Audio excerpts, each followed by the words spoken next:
Bien, hermanos, vengamos al tema propuesto. Comenzamos hoy un estudio sobre la segunda carta a los Corintios. Segunda carta del apóstol Pablo a los Corintios. Es la carta más personal, más íntima del apóstol Pablo. El apóstol Pablo, hombre genial, hombre diferente a los demás, fue un hombre muy controvertido, muy combatido, el más combatido de todos los apóstoles. No se sabe que los otros apóstoles hayan tenido oposición entre los mismos cristianos, pero sí se sabe que Pablo fue rechazado muchas veces, fue mal entendido muchas veces, mal interpretado sus palabras, fue calumniado, fue burlado. Fue el hombre controversial, el hombre que levantó polvareda, que levantó roncha donde quiera que anduvo, predicando aquello que él obstinadamente decía, mi evangelio. Y tanto lo persiguieron, y tanto lo insultaron, y tanto lo difamaron, que él un día, muy a regañadientes, se ve obligado a escribir una carta de defensa personal. Al fin y al cabo uno puede aguantar muchos golpes y muchos insultos y muchas burlas, pero a la larga tiene que defenderse también. Y el apóstol Pablo se defiende. No le gusta escribir esta carta, lo hace a la fuerza. Él mismo dice en la carta, he sido un loco gloriándome, pero ustedes me obligaron a escribir esta carta. Pero al escribir su defensa personal, el apóstol Pablo está casi sin darse cuenta, escribiendo todo un tratado acerca de la medida del cristiano. Al fin de cuentas, ¿cómo podemos medir un cristiano? ¿Por su altura? Allá en la Convención del Pacto hay muchísimos suecos. Todos tienen casi 2 metros de altura. ¿Vamos a medir a esos cristianos por la altura que tienen? Algunos de los hispanos quedaban chiquititos al lado de esos suecos que tienen como 2 metros y más de 2 metros. ¿Vamos a medir al cristiano por la gordura que tiene? Cuanto más gordo, más cristiano. No, tampoco, porque el volumen físico no es medida para el cristiano. ¿Vamos a medir al cristiano por la plata que lleva en los bolsillos? No, porque hay muchísima gente millonaria que no es cristiana y entonces el dinero tampoco es medida para medir al cristiano. Vamos a medir al cristiano por el intelecto que tiene, el brillante intelecto, una mente razonadora, analítica, una mente perspicaz, aguda, filosófica. No, tampoco. Al contrario, la filosofía no sirve para medir al cristiano. Vamos a medir al cristiano por las veces que llora en el culto y da testimonio en el culto. Tampoco. Eso es bueno, pero puede eso no ser la medida exacta del cristiano. Vamos a medir al cristiano por su entusiasmo en los cultos, cuando salta, palmea y hace un montón de expresiones emocionales. No, tampoco. El apóstol Pablo nos va a enseñar en esta carta cuál es la medida del cristiano. El hombre siempre ha usado su propio cuerpo para medir distancias. Un palmo es la mano así. Esto es un palmo. De aquí a acá es un palmo. Una pulgada es esto. Esta parte del pulgar, la pulgada. El codo es esta medida, del codo a la punta del dedo mayor, ese es el codo. El pie es la medida del pie, que varía según los hombres. Algunos tienen un pie así, otros tienen un piecito así. Pero el hombre siempre ha usado su cuerpo para medir distancias. Se mide por pasos. Antiguamente, antes que se inventase el metro y la yarda, se medían las distancias por pasos. 20 pasos, 50 pasos, 100 pasos, que variaban según el paso de cada persona. Una persona bajita, cortita, daba pasos cortitos, un grandote daba pasos enormes. Siempre el hombre ha usado su cuerpo para medir distancias. Aquí el apóstol Pablo va a hablar de las medidas espirituales del cristiano, para que nos midamos nosotros mismos, a ver si estamos dentro de las medidas correctas del cristiano. Y en esta mañana voy a hablar acerca de los 12 testimonios que el cristiano debe tener, experimentar o dar para saber si es cristiano. Como el tema es largo, voy a dar 6 en este domingo, y si el Señor nos da vida, y no ha venido todavía hasta el domingo que viene, vamos a dar el domingo que viene el resto. Entonces abramos la Biblia en 2 Corintios, porque vamos a leer algunos versículos de toda la carta, y tengamos a la vista el bosquejo que está en el boletín. Los 12 testimonios del cristiano. El apóstol Pablo fue el hombre más controversial de su tiempo. Muchos impugnaron su ministerio. Lo acusaron de hereje. Al apóstol Pablo lo acusaron de hereje, de ególatra, de psicópata. Dijeron que había pervertido tanto la ley como el evangelio, y que recogía ofrendas por todas partes para echarlas en su bolsillo. Hasta de eso lo acusaron, que andaba recogiendo ofrendas por todas partes para engrosar su cuenta bancaria. Lo acusaron de no ser apóstol ordenado, nunca presentó credenciales. Yo llevo una credencial de la Iglesia del Pacto, que es mi orgullo, y una credencial de la policía también para actuar aquí. El apóstol Pablo no tenía ninguna credencial.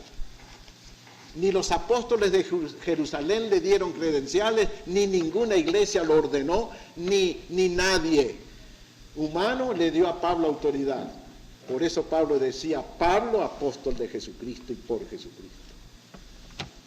Lo acusaban de no ser apóstol ordenado, de ser un entrometido, de que era un advenedizo en medio del círculo de los apóstoles, que no era de los 12 apóstoles originales, por eso lo miraban de través, como a sapo de otro pozo lo miraban, porque no era como los de Jerusalén, no era capitalino. Lo acusaron de escribir cartas llenas de retórica, pero que no tenía coraje moral para defender las cartas. Y muchas cosas más dijeron del apóstol Pablo. Entonces Pablo se ve obligado a defenderse.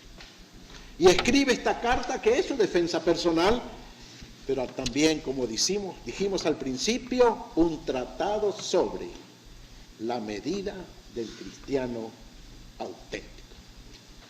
Y vamos a ver cuáles son esos 12 testimonios. Número 1. 2 Corintios 1, verso 12. También en 5:11 repite la misma cosa. 2 Corintios 1:12. Porque nuestra gloria es esta, el testimonio de nuestra conciencia, que con sencillez y sinceridad de Dios, no con sabiduría humana, sino con la gracia de Dios, nos hemos conducido en el mundo y mucho más con vosotros. Pablo estaba tranquilo con su propia conciencia cristiana. Él sabía en el fondo de su corazón y en todo su ser que procedía siempre bien. Por tanto, podía soportar todas las críticas, todos los ataques, todas las incomprensiones, porque para él estaba en lo correcto siempre. Y no es que sea un ególatra, no es que sea un hombre que se creyó que estaba en lo seguro. Él sabía perfectamente bien en quién había creído. Y lo dice en una de sus cartas, yo sé en quién he creído. Había creído en Jesucristo. Había recibido a Jesucristo. Se había entregado a Jesucristo desde el primer momento para ser siervo de Jesucristo. Y él sabía que era siervo de Jesús. Y su conciencia no le reprochaba. Por eso podía a veces combatir él solo contra el mundo entero. Y podía escribir con cierto orgullo sano y santo. Tengo el testimonio de mi propia conciencia que con humildad y sinceridad me he conducido en el mundo. Y aquí tenemos la primera medida del cristiano, la satisfacción de su propia conciencia cristiana, ¿se entiende? Porque hay cristianos que no tienen conciencia cristiana. Hay cristianos que parecen tener conciencia mundana, no conciencia cristiana. Pero la mente de Pablo y la mente de Jesucristo eran la misma. La enseñanza de Jesús estaba viva en el corazón del apóstol Pablo. todo lo que él decía, todo lo que él hacía, estaba inspirado por el Espíritu de Jesucristo. Y cuando se examinaba a sí mismo en momentos de soledad y de lágrimas, que también las tenía, porque a pesar de todo y de toda su fortaleza moral, las críticas duelen, las incomprensiones lastiman. Un pastor puede ser muy fuerte y presentarse aquí con una cara siempre triunfante y dar la sensación de que es imbatible, pero las críticas duelen, las incomprensiones lastiman. Los desaires causan heridas. Y el apóstol Pablo se recogía a veces en su cámara secreta, se ponía de rodillas y derramaba su alma y derramaba sus lágrimas. Pero allí, después de un rato de oración y de autoexamen, su conciencia volvía a decirle: Pablo, estás en el camino correcto. Y cuando usted, mi hermana, y cuando usted, mi hermano, pueda sufrir luchas y pueda sufrir incomprensiones, y tenga usted también ataques de otros hermanos, y vaya a su casa y se ponga de rodillas en su cámara secreta y riegue su almohada con lágrimas, como hacía el salmista David: cada día riego mi almohada con lágrimas. Y allá en el fondo de su alma el Señor le diga: tú estás en lo correcto, no tenga miedo a nada. Y siga adelante, perdonando a los que no lo comprenden, tolerando a los que no piensan como usted, amando a todo el mundo. Y entonces su conciencia cristiana le dirá a usted: estás en lo correcto. Primer testimonio, el testimonio de nuestra conciencia. Y el cristianismo es una religión de conciencia, de conciencia cristiana. Esta mañana no salió el programa nuestro, ustedes saben que no salió. Y eso que nos prometieron que sí, que lo iban a pasar, hubo una confusión en esa radio, bueno, no sé. Pero después de nuestro programa, en el programa que es La Voz de la Esperanza, dijeron una cosa notable. Dijo el orador que posiblemente todos los males que hay en este mundo se deben a que los cristianos no estamos viviendo como cristianos. Tiene razón. Segundo testimonio que el cristiano deberá tener. Capítulo 2, verso 14. Echen una mirada a ese versículo. 2:14 de 2 Corintios.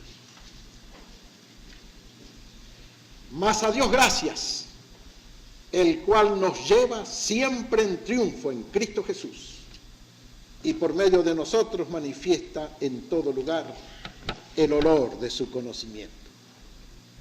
Podríamos llamar a este versículo el testimonio del triunfo, pero también el testimonio del buen olor, el testimonio del perfume, el testimonio del aroma. Un cristiano tiene que llevar una vida perfumada, una vida aromática. ¿Se entiende? Buen aroma. Y el apóstol Pablo, perseguido por todos, criticado por muchos, incomprendido por los más, podía decir: doy gracias a Dios, porque por todas partes voy derramando buen olor, olor de Cristo, olor del conocimiento del Señor, olor del Evangelio, no mal olor. A veces los cristianos echamos mal olor.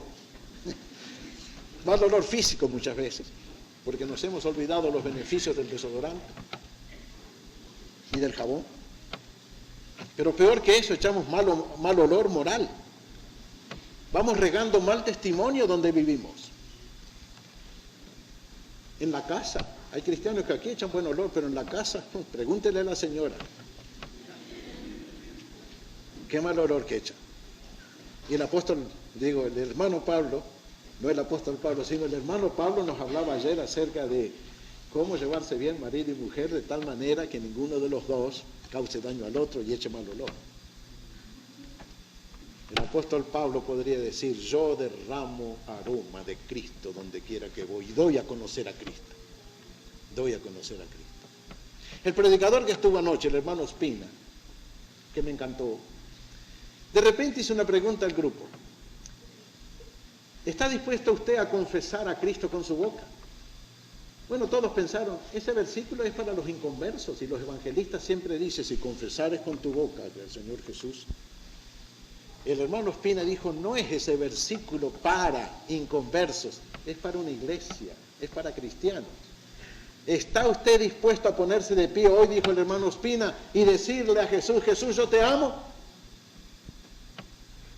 Y hubo un momento allí de frialdad en que nadie se animaba a ponerse de pie y decir, Jesús, te amo. ¿Y ustedes están dispuestos a decirle a Jesús, te amo? Bueno, díganle entonces, Jesús, te amo. Y eso es derramar un buen olor de Cristo.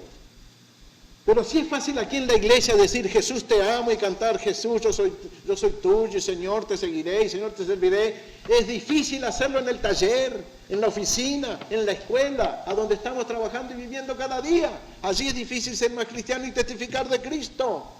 Es fácil traer la Biblia aquí al culto y abrir la Biblia y leerla, pero no es tan fácil leerla a la hora del almuerzo en el taller, porque nos están mirando todos. Pero si usted quiere llevar una vida perfumada y si usted quiere derramar olor de Cristo por todas partes y tener triunfo cristiano, testifique de Jesús donde quiera esté. Y diga quién es, y diga en quién cree, y diga a qué iglesia va, y diga que usted ora, y diga que usted canta. Y si le dicen, bueno, cántame un corito ya que sabes cantar, cántelo aunque sea con mala voz. Porque va a estar dando testimonio de Cristo y derramando el buen olor de Cristo donde usted está. Hay que dar testimonio del Señor en todas partes, porque entonces derramamos el olor del Señor en todas partes. Olor de vida, olor de santidad, olor de victoria espiritual, olor de calidad elevada moral. Y hoy, gracias a Dios, el cual nos lleva siempre en triunfo en Cristo Jesús, y por medio de nosotros manifiesta en todo lugar el olor de su conocimiento. En todo lugar. En el mercado griego, en la sinagoga judía, en los caminos romanos, y un día ya delante del verdugo romano que le iba a cortar la cabeza, el apóstol Pablo dio testimonio de Jesucristo. Y puesta su cabeza ya en el tronco de árbol, donde iba a caer el hacha para separar su cabeza del cuerpo, él podía decir, yo sé en quién he creído y estoy cierto que es poderoso para guardar mi depósito para aquel día. He guardado la fe, he acabado la carrera, me está reservada la corona. Eso es derramar el olor de Cristo aún cuando lo están aún ejecutando. Tercer testimonio que los cristianos debiéramos tener, está en el capítulo 3, verso 18. Por tanto, nosotros todos, vean que Pablo está incluyendo en esto a toda la iglesia de Corinto, que era la más criticona de todas las iglesias, la iglesia que él había fundado, la iglesia que él había enseñado, la iglesia que él había consolado y levantado, era la más criticona del apóstol Pablo, la que más heridas les causó, la de Corinto. Pero aquí él los incluye a todos. Por tanto, nosotros todos, mirando a cara descubierta como en un espejo la gloria del Señor, somos transformados de gloria, en la misma imagen como por el Espíritu del Señor. Versículo profundo, versículo que merece él solo toda una serie de mensajes. Somos transformados de gloria en la misma imagen de Jesús como por el Espíritu del Señor. El testimonio interior del Espíritu, que no se queda quieto dentro del cristiano, sino que trabaja dentro del cristiano para hacer del cristiano un hombre parecido a Cristo. Al fin de cuentas, el gol de la vida cristiana es ser semejante a Cristo, llegar a ser como Él. Y cuando van pasando los años y nos damos cuenta que no nos estamos asemejando a Cristo,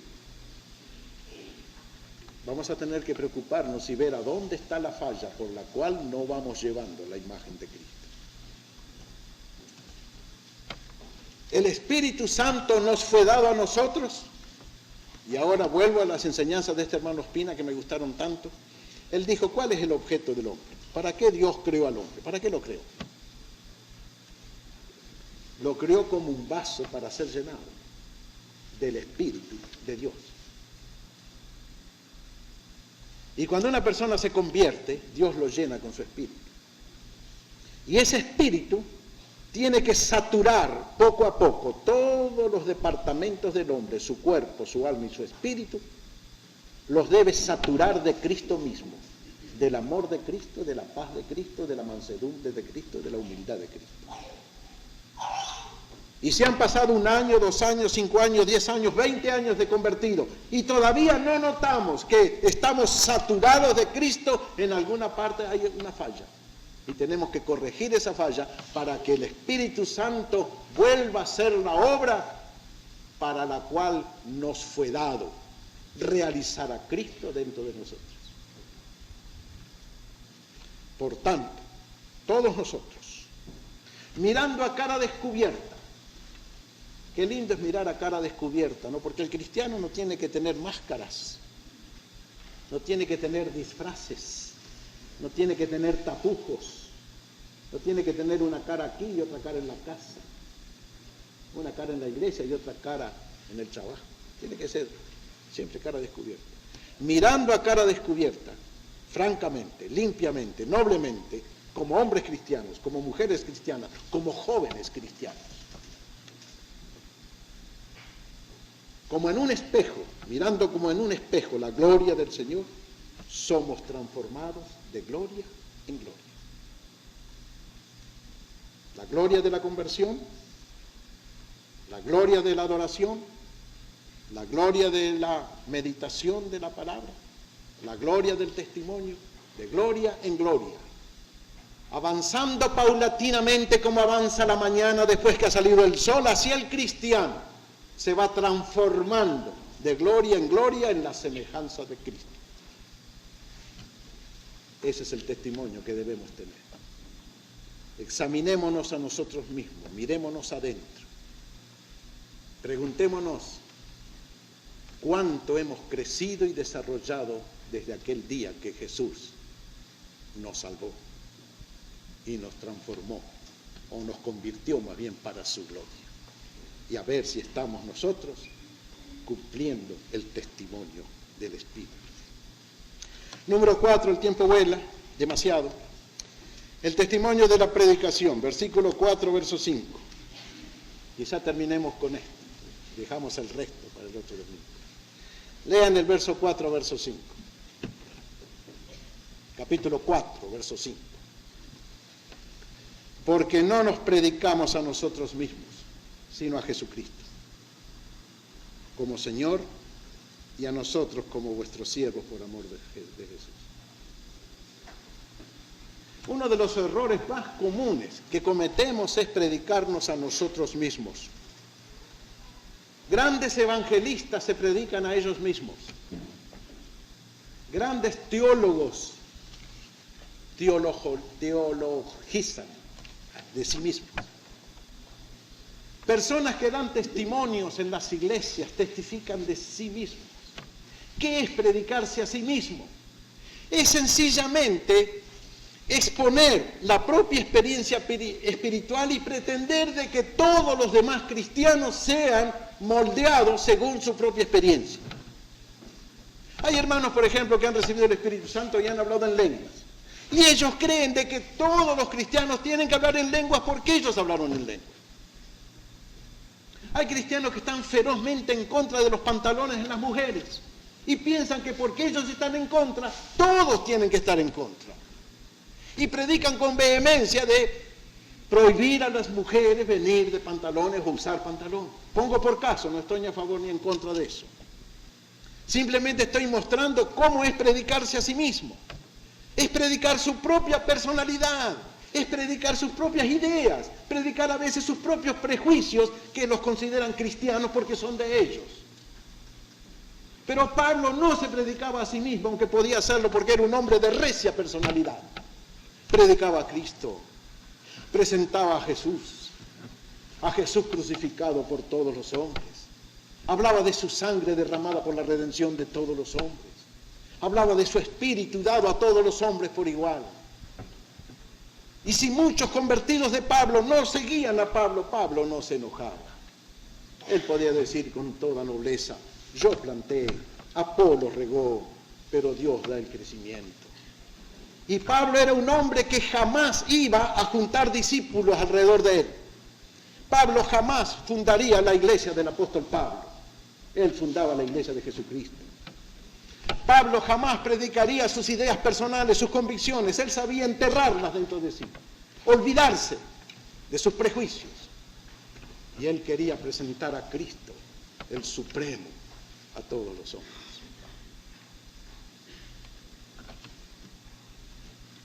Hay iglesias que son muy denominacionales, y me gusta el pacto porque el pacto es muy amplio, muy abierto, y lo comprobé una vez más allí en la convención. El pacto está abierto a todas las experiencias cristianas, y aunque mantiene una profesión de fe magnífica por ser bíblica, dentro del pacto hay libertad, ¿no? Hay libertad para que cada uno traiga sus ideas y sus convicciones y su propia experiencia, porque la iglesia del pacto no se predica a sí misma, predica a Cristo. Y nosotros tenemos que tener, aunque no seamos predicadores que usamos el púlpito, tener esta idea de Pablo: no me predico a mí mismo. No pretendo que mi experiencia sea calcada como con papel carbónico en la experiencia de otro. Ni exigiré a otro que piense como yo, sienta como yo, haga como yo, cante como yo. Vuelvo a repetir la figura del órgano como figura exquisita de la iglesia. Un órgano tiene una cantidad enorme de tubos, cada tubo diferente en tamaño, en diámetro, cada uno con una voz diferente.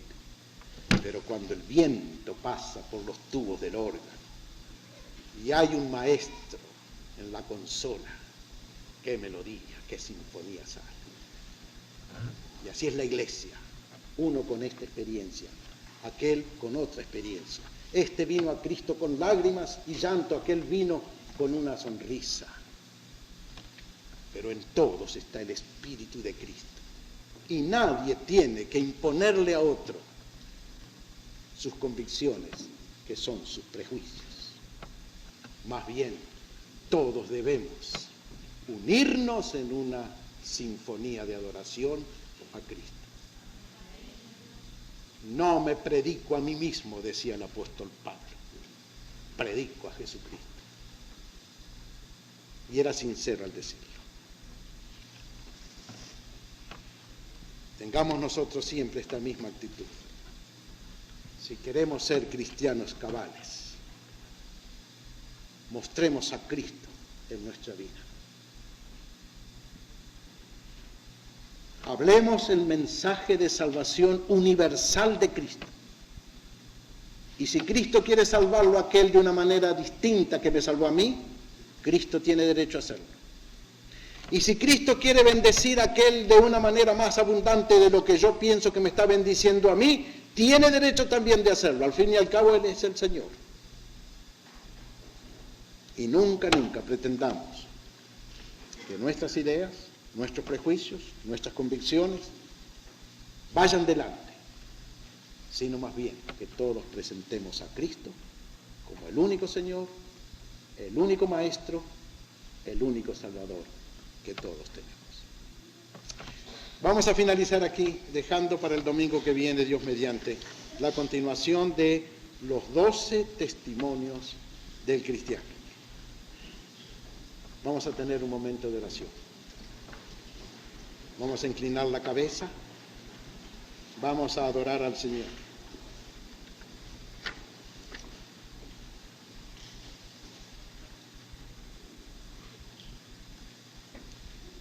Si hay alguna persona que desea hacerse miembro de la iglesia siendo ya bautizada, o hay alguna persona que siendo ya convertida quiere ser bautizada, o si hay alguna persona que nunca hizo una decisión pública por Cristo, que levante su mano. ¿Hay alguna persona que quiera aceptar a Cristo como su Salvador y comenzar esta mañana su vida cristiana? Levante su mano. ¿Habrá alguien? Mientras guardamos silencio en oración, ¿habrá alguien?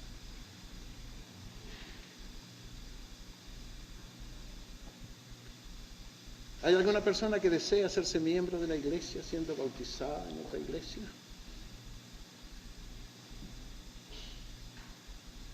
¿O una persona que siendo convertida desea el bautismo? Levante su mano. Allá.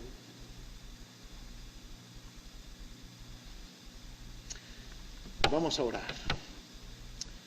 Señor, te damos gracias porque nos invitas a una vida de testimonio. Y pedimos, Señor, que nos ayudes por tu Santo Espíritu a vivir cabalmente la vida cristiana, que es una vida de conciencia interior, que es una vida de perfume, que es una vida espiritual y que es una vida de mostrar a Cristo y no a nosotros mismos. Gracias, Señor. En el nombre de Jesús pedimos todo y agradecemos todo. Amén.